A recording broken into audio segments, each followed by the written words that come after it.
Tollywood icon star Allu Arjun మరియు స్నేహారెడ్డిల వివాహబంధం వెనక ఉన్న ఆసక్తికరమైన ప్రేమ ప్రయాణం నిజంగా ఒక అద్భుతమైన వెండితెర కావ్యాన్ని తలపిస్తోంది. ఎందుకంటే వీరిద్దరూ పూర్తిగా భిన్నమైన జీవనశైలులు మరియు సామాజిక నేపథ్యాల నుండి వచ్చినవారు. అల్లు అర్జున్ గారు అప్పటికే ఆర్య, మగధీర వంటి సినిమాలతో తెలుగు చిత్రపరిశ్రమలో తిరుగులేని స్టార్డమ్ సంపాదించుకుని కుర్రకారులో విపరీతమైన క్రేజ్ ఉన్న హీరోగా వెలిగిపోతుంటే, స్నేహారెడ్డిగారు అటు విద్యావేత్తలు మరియు వ్యాపారవేత్తల కుటుంబం నుండి వచ్చి ఉన్నత చదువులు అభ్యసించి గ్లామర్ ప్రపంచానికి ఏమాత్రం సంబంధం లేని ఒక హుందాతనం కలిగిన యువతిగా ఉండేవారు. వీరిద్దరి తొలి పరిచయం 2010వ సంవత్సరంలో అమెరికాలో జరిగిన ఒక ఉమ్మడి స్నేహితుడి వివాహ వేడుకలో చాలా యాదృచ్ఛికంగా జరిగింది. ఆ సందడిలో ఎంతోమంది ఉన్నప్పటికీ బన్నీ కళ్ళు మాత్రం స్నేహపైనే నిలిచిపోయాయి. అదే మొదటి చూపులో కలిగే బలమైన ఆకర్షణ లేదా లవ్ ఎట్ ఫస్ట్ సైట్ అని చెప్పవచ్చు. ఆ క్షణంలో ఆమె కట్టుబొట్టు, ఆమెలో ఉన్న ఒక రకమైన ప్రశాంతత బన్నీని ఎంతగానో ఆకట్టుకున్నాయి. అప్పటికే బన్నీకి వేల సంఖ్యలో ఫిమేల్ ఫ్యాన్ ఫాలోయింగ్ ఉన్నా, స్నేహమాత్రం ఆయన ఒక సెలబ్రిటీ అన్న విషయాన్ని పక్కనపెట్టి చాలా సాదాసీదాగా ఉండటం ఆయన్ని మరింత ఆశ్చర్యానికి గురిచేసింది. ఆ వివాహ వేడుక ముగిసిన తర్వాత కూడా ఆమె ఆలోచనలు బన్నీని వదలలేదు.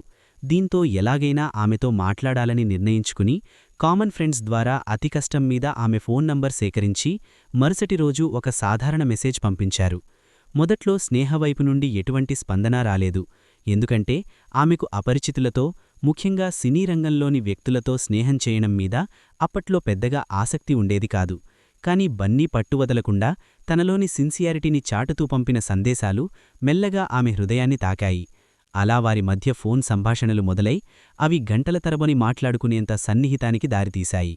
ఒకవైపు అల్లు అర్జున్ తన షూటింగ్స్ కోసం ఎక్కడ ఉన్నా సరే సమయం దొరికినప్పుడల్లా స్నేహతో ముచ్చటించేవారు. అలా దాదాపు 1 సంవత్సరం పాటు ఒకరి అభిరుచులను మరొకరు పంచుకుంటూ గాఢమైన ప్రేమలో మునిగిపోయారు. అయితే వీరి ప్రేమకథలో అతిపెద్ద మలుపు వారి కుటుంబాలకు ఈ విషయం తెలిసినప్పుడు ఎదురైంది. అల్లు అరవింద్ గారు తన కుమారుడి నిర్ణయానికి విలువ ఇచ్చి ఓకే చెప్పినప్పటికీ స్నేహ తండ్రి శేఖర్ రెడ్డి గారు మాత్రం ఈ సంబంధం పట్ల తీవ్ర వ్యతిరేకత చూపారు. రాజకీయ మరియు విద్యారంగాల్లో పేరున్న ఆయనకు తన కుమార్తెను గ్లామర్ ఫీల్డ్లో ఉన్న వ్యక్తికి ఇచ్చి పెళ్లి చేయడం ఇష్టం లేకపోయింది.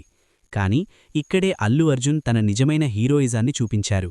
ఆయన ఎక్కడా నిరాశ చెందకుండా ఎంతో ఓపికతో స్నేహ తండ్రిని కలిసి ఆమె పట్ల తనకున్న ప్రేమ ఎంత పవిత్రమైనదో వివరించారు.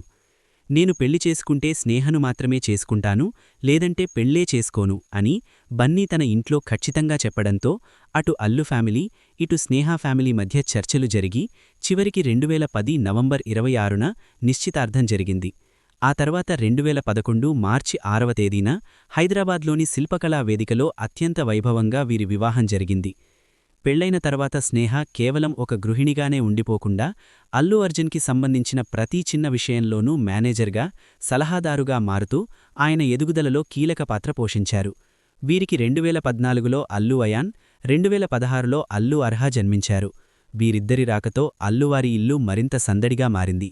ముఖ్యంగా అర్హా చేసే చిలిపి పనులు బన్నీ సోషల్ మీడియాలో పోస్టు చేసినప్పుడు ఫ్యాన్స్కి పండుగే అని చెప్పాలి.